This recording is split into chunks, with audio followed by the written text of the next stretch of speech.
Hello, guys. Welcome to the Lunch Minions podcast. Right now, it is Tuesday. Next week, we will be tuning into another Lunch Minions podcast. Get ready for that.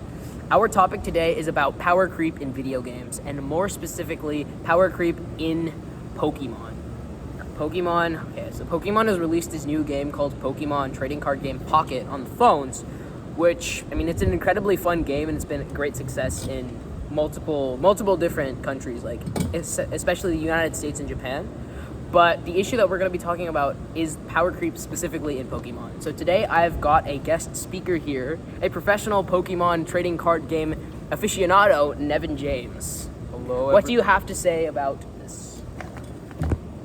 It's a very interesting subject, and I feel like personally the addition of Solgaleo to the game would Let's give context here, right? give context. Okay, so in this in a game like Pokemon TCG, you basically have several cards in which you have to evolve them, you have to attach energy to them, and you essentially battle other trainers with them. For context, a few things, you don't need to know all the nitty-gritty details. However, you need to know that Pokemon EXs are really powerful Pokemon that cost 2 points, and whoever's the first person to knock out 3 points, knock out 3 Pokemon or get 3 points is the winner. So Pokemon EXs are really powerful, and they cost 2 points. So what intrigues me is the addition of a recent Pokemon that's completely overpowered, which is Solgaleo EX. Solgaleo EX has no retreat cost, and it has retreat cost. It has one retreat cost, but it has a very overpowered ability, right? it has, yes, it's overpowering ability, as well as the fact that it only takes 2 energy and does 120 damage is completely meta breaking. For perspective, there is a card that was released at the very beginning of this game's lifespan called Pikachu EX, and this card cost the same amount of energy, and it only did 90 damage, and you also had to set up a bunch of things to get that 90 damage to occur. You had to set up a lot of energy. Yeah. You had to set up your bench as well. To set up the bench Pokemon. And the thing is that this is obviously going to change the meta a lot, and it has the addition of such cards like this. Solgaleo is not an exception; it's a rule. Cards like Giratina, Darkrai, as well. They have been oh my god, they have been known for being overpowering of these other cards. Remember last update? Last update was, what was it called? I think it was Shining Revelry and Space Time Smackdown, right? Yes. Those 2 packs released so many new cards that completely changed how the Pokemon game worked, that actually, if you're looking at major tournament results, I think the top 10 decks, all of them ran the same exact deck using Giratina EX and Darkrai EX, right? And also, the thing is that stall tactics, such as Giratina and Darkrai EX, they just make the game unfun to play. I used to play that deck, and I would it's brain rot. Yeah. You don't think, you shut off your brain, and then you attach energy to the Darkrai, and then attack, and then win the game. Yeah, I do agree. I think when cards are made to be so intentionally overpowered, it makes the game less fun for the players you're playing against, obviously, because you're playing a card that's just overpowered and will not lose. But also, it makes the game less fun for you. As you said, you just do the same thing over and over again every game. You don't have to think, you don't have to adapt to anything, and you just win. However, there's a current counter argument to that. For example, in the past, during the past update, there was a 3rd stage evolution, a starter named Meowscarada. Second stage evolution. It'd be like stage 2, right? Stage 2 evolution that was named Meowscarada that could actually counter these those overpowered EX Pokemon pretty well. It could hit them for 130 for only 2 energy. I started playing that; it became really enjoyable. It wasn't an overpowered. Release a lot of good cards. Yeah, like that. It wasn't an overpowered card. However, it was really fun to play with, and it was really fun to play. And the thing is that not only did it counter a lot of EX decks, but it also it also got countered by a lot of things. Like, for example, other single point Pokemon that don't give 2 points when they're defeated. They easily counter this because Meowscarada it doesn't do that much damage. Yeah, it only does 60 damage. 60 damage for 2 energy, but specifically to EXs, it'll do a lot more damage. That's the catch. And the thing is that these catches are what makes Pokemon TCG as a game fun to play. However, when you're playing like here's the thing, like you could potentially play a counter deck like that to be like the main deck, but lose to any other decks. But it's obviously just more statistically fair if you're trying to win to play that same uniform deck. Yes. And I think like this update, they brought in a lot of new cards that made previous cards a little bit more obscured. But it also introduced cards like Rare Candy, which, for example, made decks like Charizard or Gengar decks, they made them a lot better. I fully agree with that. I really liked how they dealt with third stage evolution. They saw I did. I like that. They saw how many, like barely anybody were playing evolutions that took longer to set up because you have to evolve Pokemon like Charmander twice in order to get to Charizard. Yes. So they dealt with that without nerfing the other cards by introducing a thing called Rare Candy, which can instantly evolve these.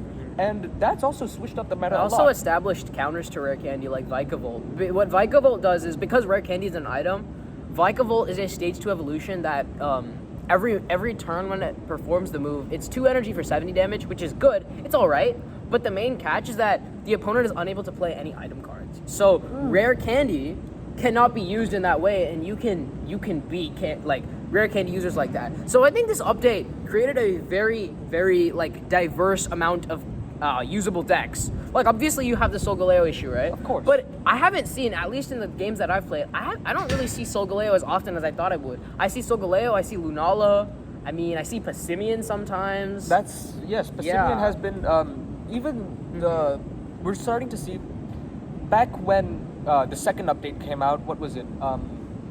I think it was Mythical Island. Celebi. When there was an overpowered basic Pokemon that took no time to set up. Yeah. So I'm also seeing the revival of those kind of Pokemon, like Passimian and kind of in a way Lucario, which I find Lucario's really a stage interesting. 1 though. Lucario's a stage 1. It but is easy to Passimian set up, I is- get you. Passimian is paired with that. Yeah, and So- it's the first fighting type kind of energy accelerator in the So game.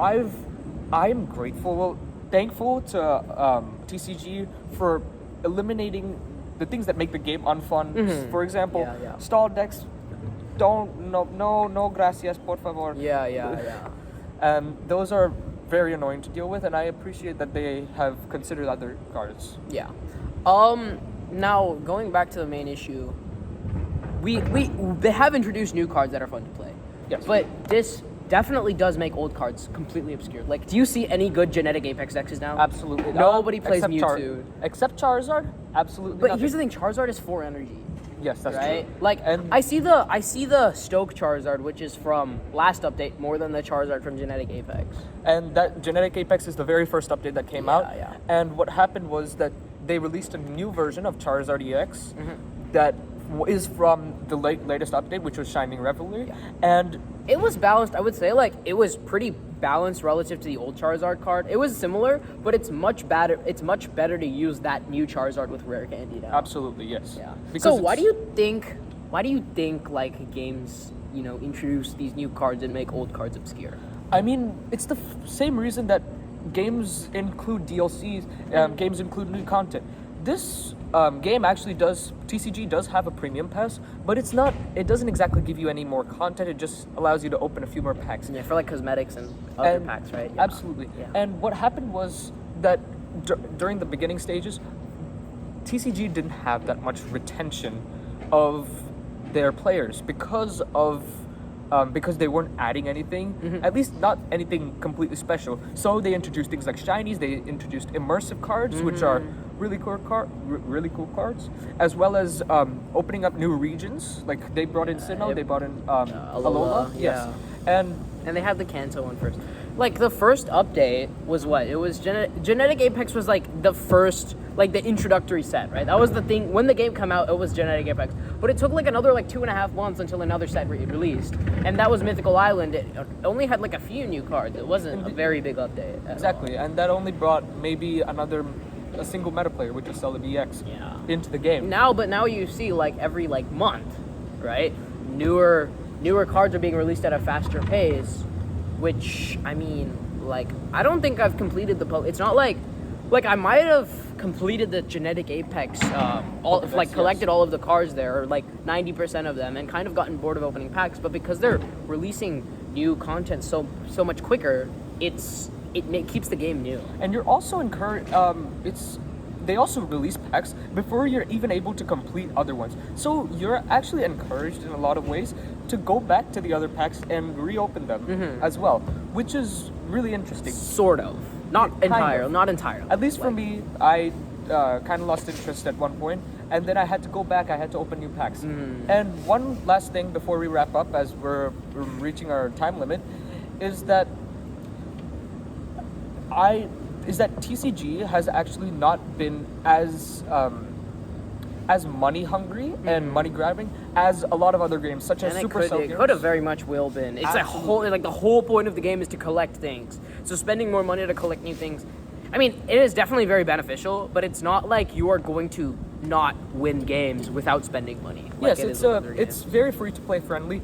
Unlike a lot of games like, for example, the Supercell games, Brawl Stars, Clash Royale. Clash Royale they have especially, yeah. become very pay to win. So, here's a question for you: do you see in the future Pokemon TCG introducing a non-free to play option so that you can buy into things, buy new cards, buy stuff, and make it more like a kind of video I game? think it's a little bit pay to win. Like it's good. It's the thing with the pay to win aspect of it is, yes, you can pay to win and get everything you want, but you can still get a lot of benefits by playing free.